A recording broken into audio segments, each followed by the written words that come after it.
Let's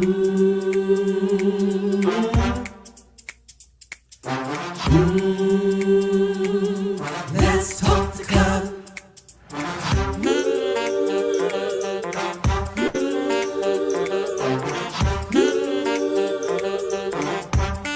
One more thing, like, subscribe, and share. Come on, let's talk to God. Woo!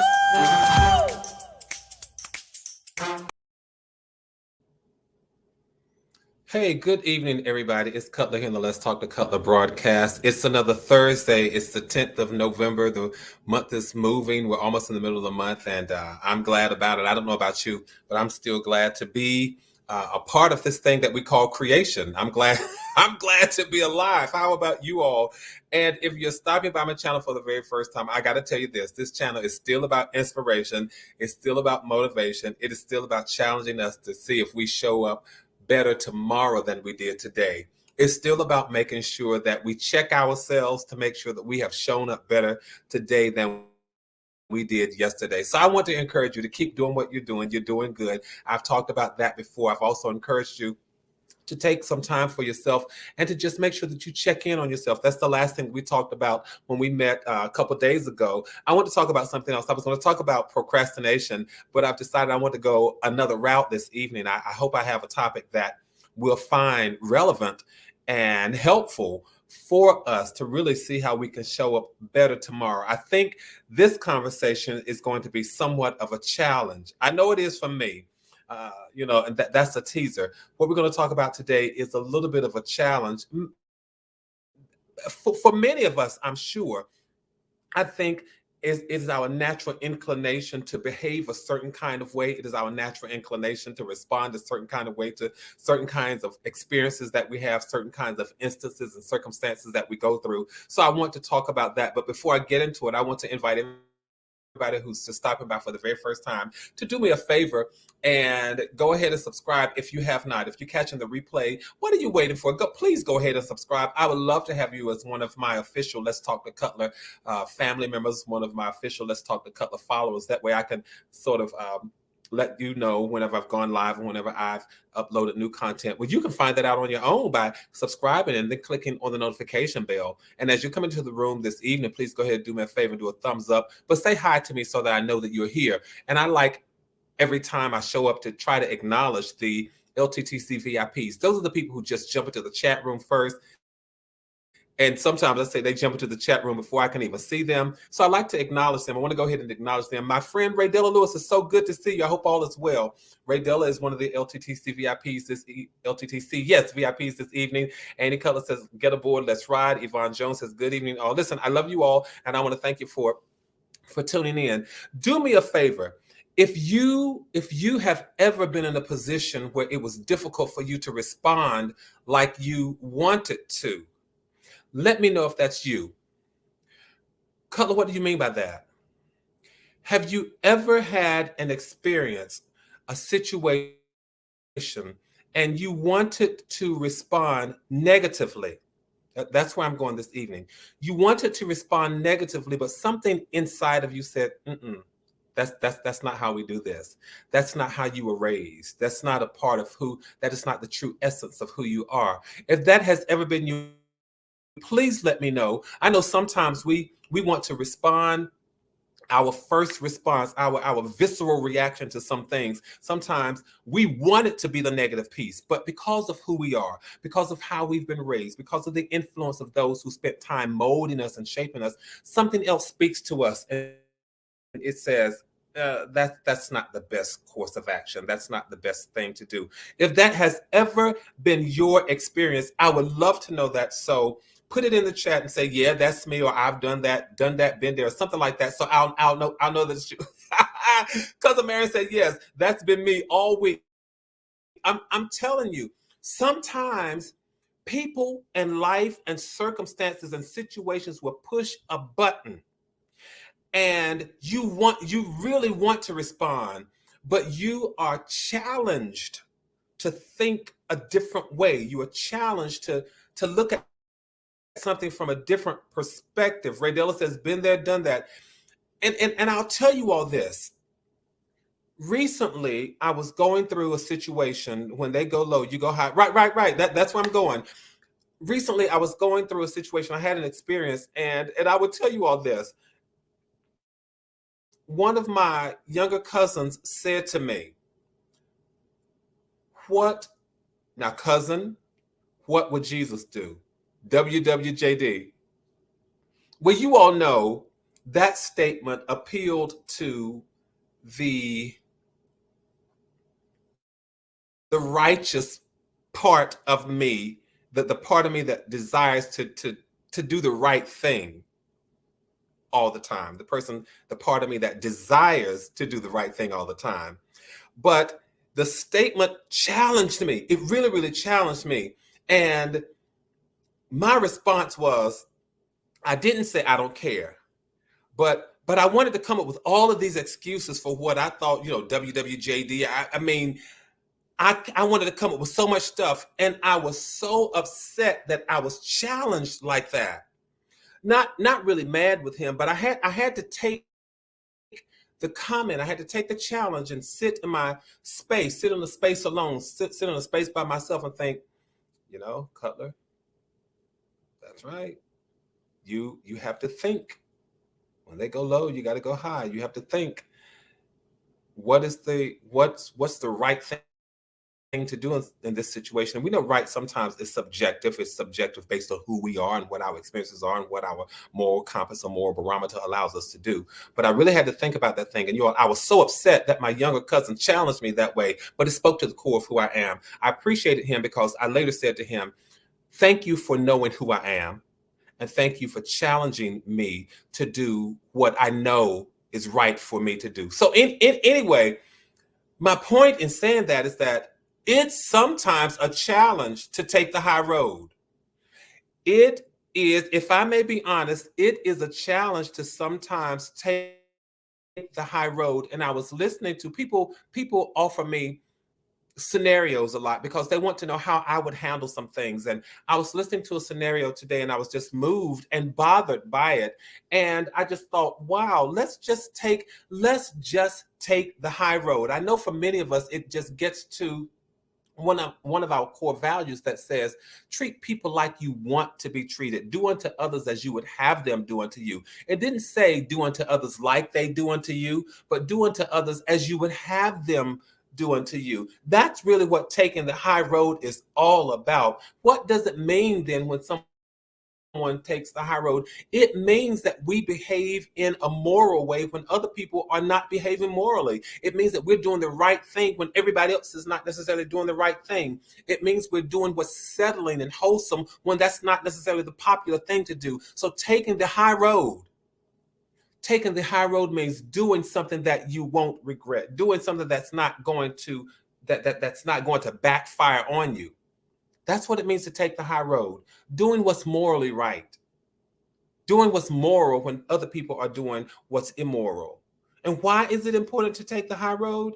One, if for no other reason, it helps to create positive relationships. It helps to create a positive shield around you so that people don't necessarily undermine you easily. That's why it's important to take high road for two reasons. It creates positive relationships and it creates a positive force field around you so that people cannot easily undermine you. That's why it's important. I sometimes struggle with people who have lived long enough, in my mind, to have gained wisdom of the years to know how to respond in such a way. It has been said that you can draw more flies with honey than with vinegar. We have to we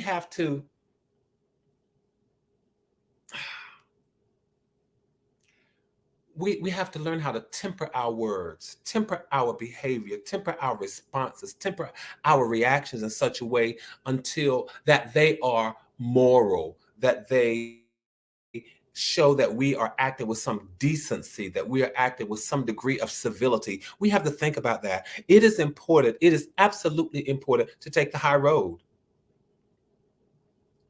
So you don't have to keep asking God's forgiveness.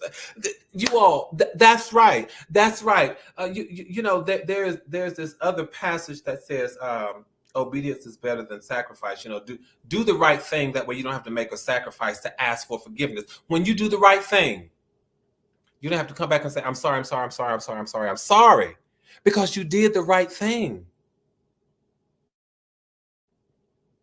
Taking the high road, can I tell you all that taking the high road defines your character? Because taking the high road means how you respond sometimes when nobody else is looking. It's not the easy or the popular path to take, but it is the right thing to do, and it will give you this sense of empowerment, not necessarily over anybody else, but over yourself. That's what the high road is all about. It defines your character. It defines who you are, because your character is who you are when nobody's looking. And again, taking the high road is not always an easy thing to do. It's not always an easy thing to do, but the more you do it, the more it becomes second nature, the more it defines your character, the more it defines who you are. And what it does, again, it gives you a sense, I got to say this, you all, it gives you a sense of empowerment, not over anybody else, but it gives you a sense of empowerment over you. I'm in control of how I show up. I'm in control of how I be. I'm in control of how I respond. I'm in control of how I react to certain situations and certain stimuli. I'm in control of that. I'm empowered over me. I'm not living to be empowered over anybody else. It's enough of me that I need to learn how to be empowered over me.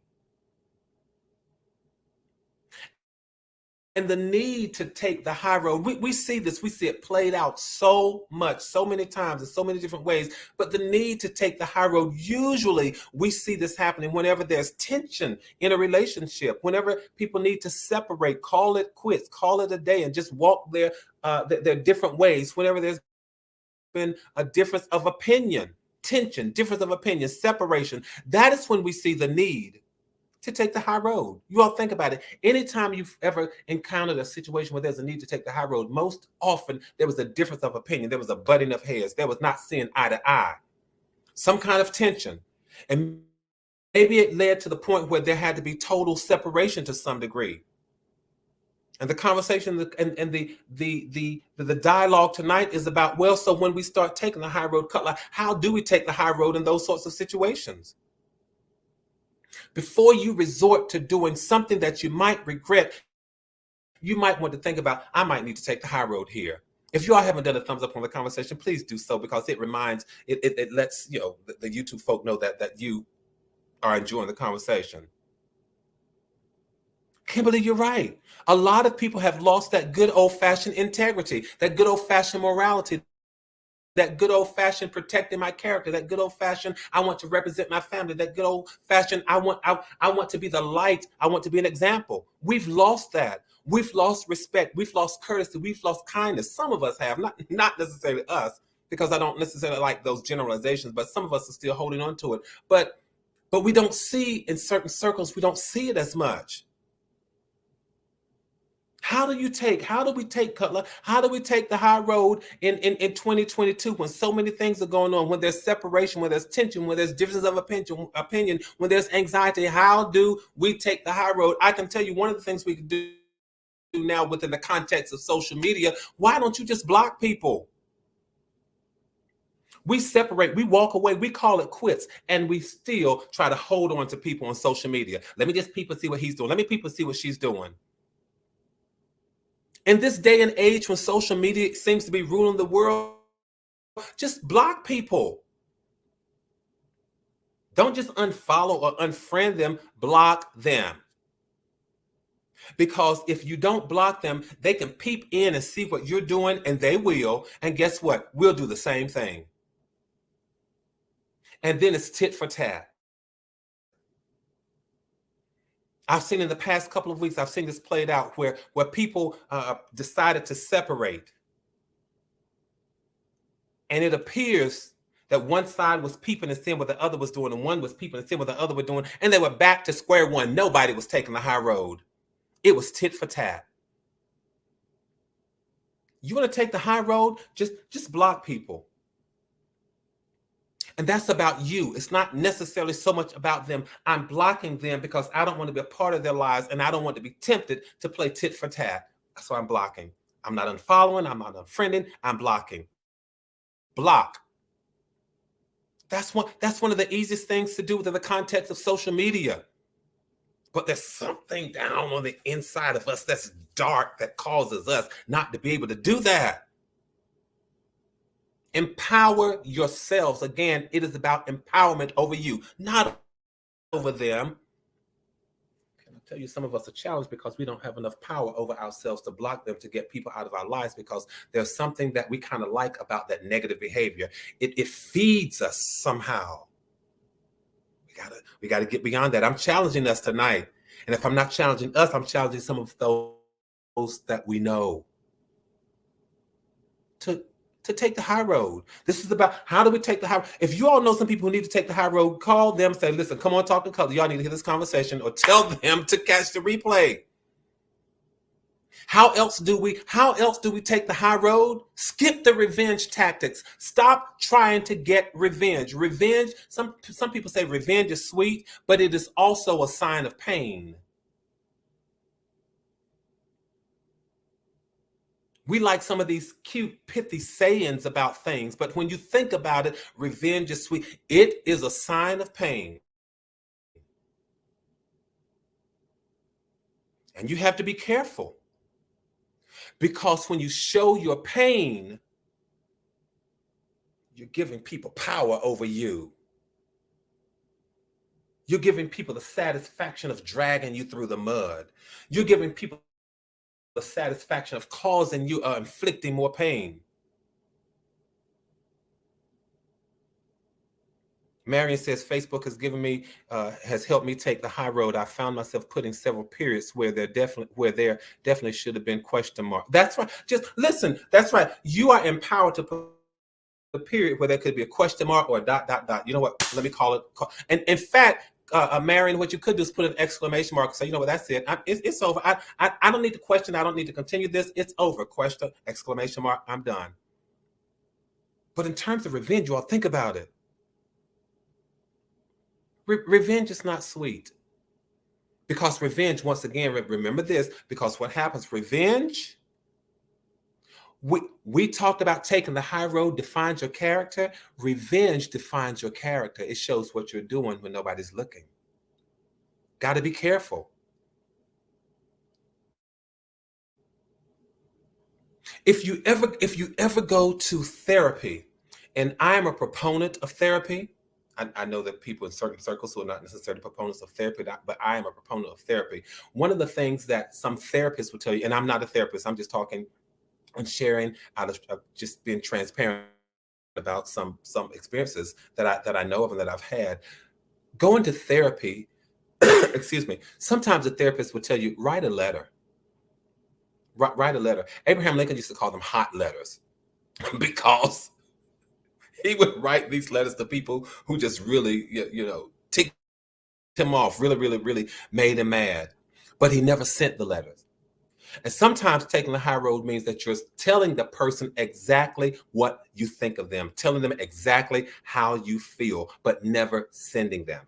Because what happens is you compose these letters, you write these letters, and you get your feelings out, and you do get a chance to say to the person on paper exactly how you feel, but you never send it. I remember when my father died, and I had residual pain.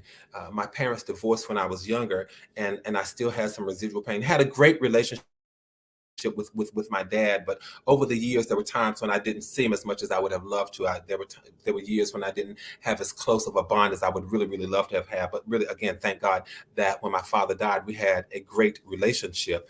But one of the things that I did after my father died was to write a letter. I got a chance to write a letter. And you all know, probably as much as I talked, you would probably think, Color, I can't imagine that you didn't say everything that you wanted or needed to say. There were some things that I just did not get a chance to say. Excuse me. There were some things that I would have wanted him to know even after leaving this earth, after departing, that I wanted him to know that we were okay, that we were all right. So one of the things I ended up doing was writing a letter. I still have that letter today. So sometimes just, take out the pen and write a letter, but take the high road. Take the high road. And can I tell you all another tip? I only have 1,800 seconds, but I've got to say this, you all. Here is one thing that we've got to be very careful about. Make sure that you understand the saying, loose lips sink ships. You don't want to sink your own ship. What am I saying? I'm saying be careful what you say in mixed company. The last thing you want to do is to talk about the people that you're trying to separate yourself from. The last thing you want to do is talk about the people who are forcing you to have to take the high road. The last thing you want to do is talk too much in mixed company. Why? Excuse me. Because what you're saying reveals how you feel. And if you're talking in mixed company and you're pouring out your pain, you're pouring out your emotions, then what's going to happen if you're talking about that in mixed company? Then what happens if what you have to say gets back to the person? You're back to square one again. Then any efforts that you made to take the high road has gone out the window because your loose lips sank your ship. Kimberly says, I don't do tit for tat. So when someone comes at me sideways, I let them know that. Just be straight direct. Kimberly, I'm with you there. I respect people until they don't respect me. You really sometimes have to come out and tell people exactly how to treat you. That's right. I am a firm proponent of that one as well. I certainly agree with you, Kimberly, because a lot of times people will treat us how we allow them to treat us. They treat us how we show them that we're okay being treated. So Again, I agree with you, because when you create the platform where they stand in your life, either they're going to stand on that platform or go somewhere else. And so now here's the platform. You stand here. That way you don't make me have to take the high road. But if you're going to come on this platform, you have to stand here, stand this way. And when you don't, then of course you're going to force me to take the high road. And I'll talk more about that in just a moment. I think I made a note to mention something like that. Mary says, I have one of them, which was written 3 years ago, actually was going to send it, but was told to give them a pass. And sometimes, Mary, it is about not necessarily sending it to them, because one of the things that I know from experience is this, cousin. What happens if when you talk to people, you are eliciting and looking for a certain response? You're pouring your heart out. You want them to understand how you feel, exactly what's going on. Hey, Jet, hope all is well. You're pouring your heart out. You're saying everything that you need to say, everything that you want to say. And what happens if they don't respond the way that you were hoping they respond? Well, then it pushes you right back to another dark space. So what I've learned is that when I write letters like that, I write the letters to get out my emotions, not necessarily so that they see them or why I think they were wrong, why I think they should have done this or done that. But a lot of times it is about getting out your emotions, getting out your expressions, getting out what you have to say. So sometimes get it out, but hold on to it. Because again, you don't want to communicate with someone and in hopes of getting, excuse me, you all. You don't want to communicate with someone in hopes of getting a positive response, and the next thing you get is a nasty response. Pushes you right back to square one. So I'm careful about that. I'm careful about giving people my opinions. I'm careful about giving people answers to questions that they may ask me, because a lot of times I know I try to stand in a place of objectivity. And someone might say, well, Cutler, what do you think of so-and-so and so? What do you think of so-and-so? Or this is what I did. And I try to think objectively, especially if it's conflict resolution type of situation that I'm dealing with or that I'm asked to address. I think from building down or tearing down the conflict and building up relationships. So it is always my hope. And that's what I may have to do this one day, but that's what conflict resolution is all about. Conflict resolution is about tearing down the conflict and building up the relationship. So when I give a response, it is always my hope to build up the relationship. But if I give a response and it doesn't seem to build up relationship, or it's not as positive as I thought I was trying to pull out of the person, it takes me another way. So when you write these letters, don't mail them off, don't send them. It's just about you. Get your feelings out, get your emotions out. So write your hot letters, but you hang on to them. All right, here's another one, y'all, in terms of speaking, in terms of how to take the high road. And again, we know it's sometimes challenging. I may have to spend more time with this as a series, because here is something that I'm going to suggest. Not only do I want us to be careful with what we say in mixed company, because again, loose lips will sink ships, and you don't want to sink your own ship by talking too much. Learn how to confuse people with kindness. Confuse people with kindness.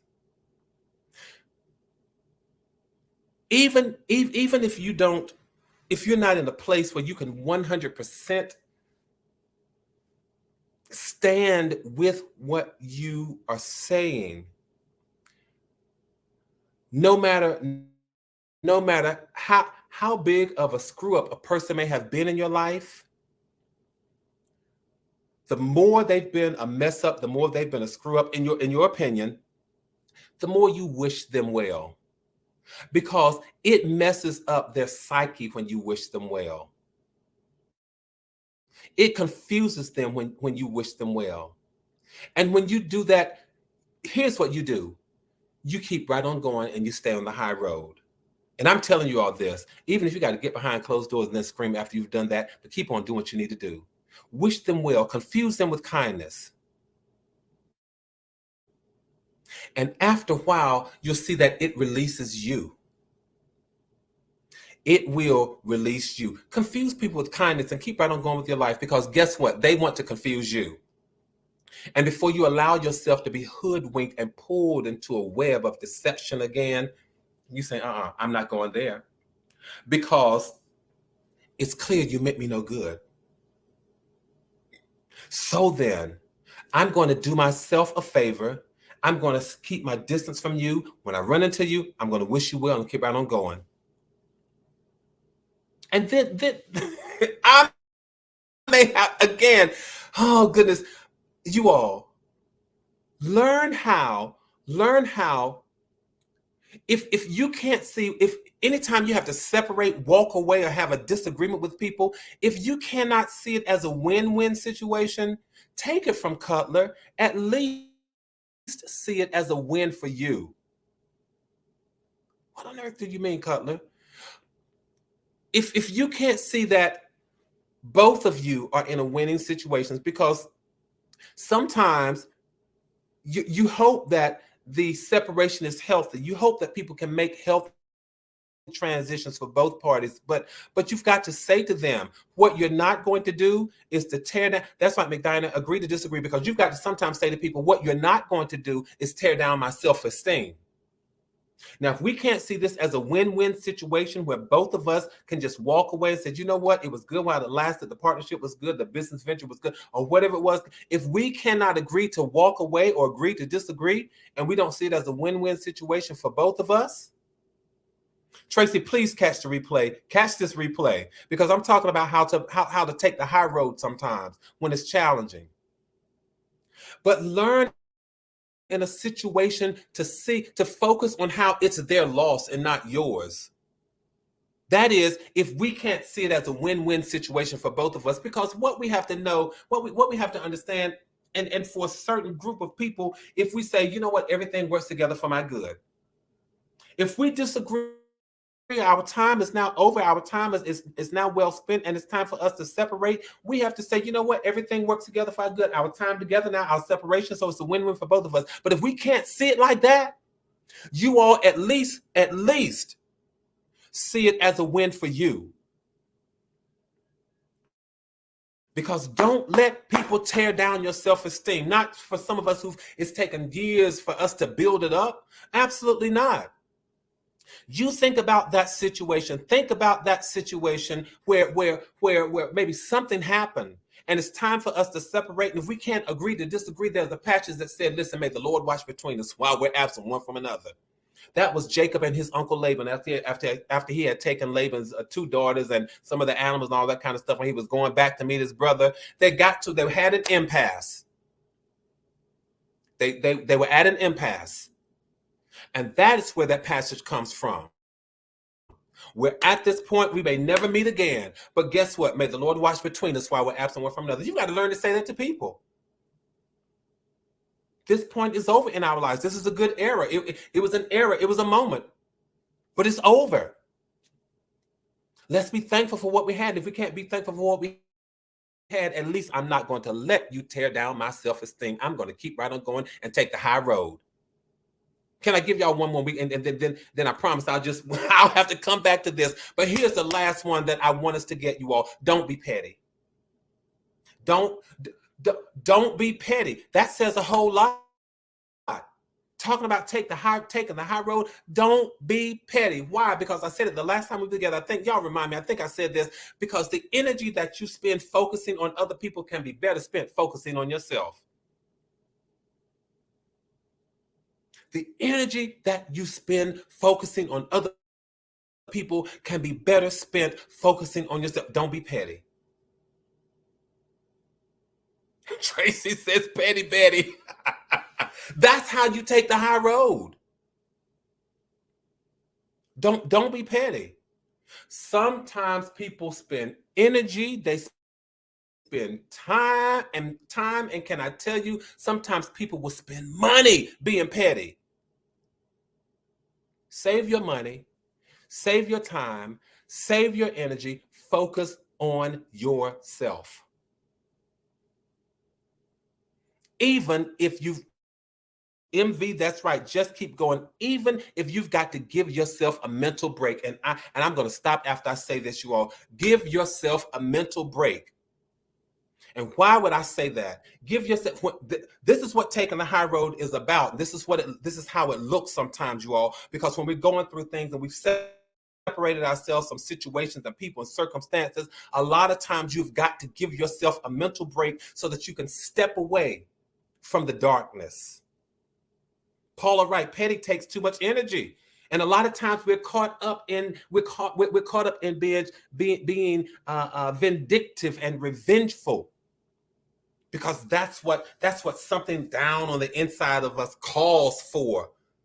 But it's called taking the high road for a reason. You got to do right when it's not popular to do right, and learn how to give yourself the mental break so that you can step away and focus. So you can take a break and step away from the temptation to see yourself in this dark place. Don't stoop that low. Yes, don't stoop to that low level and then pat yourself on the back that's right, for adulting. Got to. But take a mental break. I want to close with this one. Take a mental break, because if you don't take time to step away, if you don't take time to meditate, if you don't take time to breathe, if you don't take time to grieve, if you don't take time to mourn, if you don't take time to pray, if you don't take time to do whatever you need to do, then guess what, you are prone to go to a dark place where resentment shows up.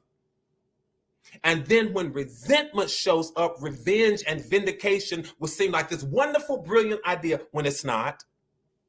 It's not. So take the time to step away from darkness.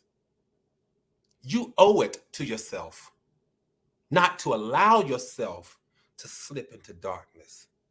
Because when you go there, you start resenting the person.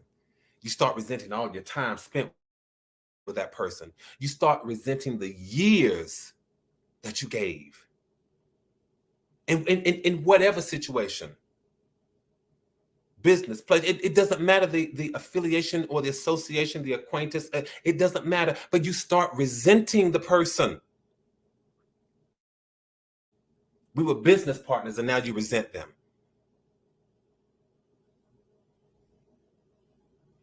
You were partners in crime and now you resent them. You were co-workers and now you resent them. You were church members and now you resent them. And when resentment shows up, here comes revenge and vindication. And they seem like these wonderful ideas. And guess what? They're not. So I challenge us. Learn how to take the high road.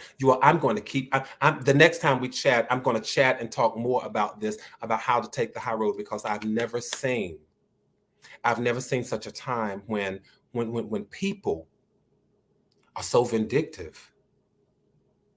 I've never seen such a time, and I'm glad I'm getting to the end of this, and I presented this. I've never seen such a time when moral people are behaving immorally. And I have to say this, and this is not an indictment, it's just an observation. I've never seen such a time when believers and church folk are so vindictive either. Because rather than praying for those who despitefully use us, we'll stoop to their level and we start committing spiritual homicide. Learn to forgive. Learn to forgive even when you haven't done anything wrong. That's taking the high road. Listen, y'all, I'll pick up with this the next time we come together. But please, let's keep building community. You all help me build this community. Let's keep maintaining connectivity. Keep your heads up. Keep your hopes up. Stay safe. Stay sane. Have a great long weekend if you're off for the holiday tomorrow. But if not, be safe, and I'll see you all here next week. Know this, that from my heart to yours, there is and always will be so much love. Catch the replay if you need to, and tell somebody that's come on, and let's talk to Cutler. I'll see you all the next time. Good night.